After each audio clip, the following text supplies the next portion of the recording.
અરે બાપા મોઢે બાંધીને આવું પડ્યું. ગ્રાઉન્ડ ફાડી નાખ્યું, ફાડી. તમને વિશ્વાસ ન હોય કે તમારો છોકરો ગ્રાઉન્ડ ફેલ થાય એવું કોઈ દી લાગ્યું તમને? ફાડી નાખ્યું ગ્રાઉન્ડ.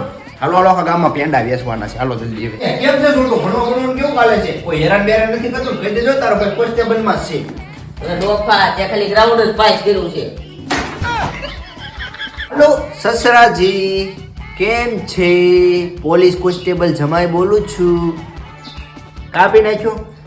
હા નહીં સમજે. હવે ઓડી લઈને હવે છે ને ઝાડી વાળો બોલેરો લઈને જવું પડશે લેવા. એ ભૂરી માસી તમે છે ને પેંડા તો ખાતા નથી પાછા, એટલે તમે રોટલી ખાઓ. ગ્રાઉન્ડ પાસ કરીને આવ્યો છું અને શેરીમાં છે ને કોઈ પણ છે ને અજાણ વ્યક્તિ આવે એટલે કહી દેવું કે પોલીસની શેરી છે. એ કાળો હાલે ને તું આ ખા મોઢા મીઠા કરો તમે બધે એક નહીં ભાવતા. હવે મને લાગે છે કે તમારે આટલું પેંડા જ લાવવા પડશે મારે.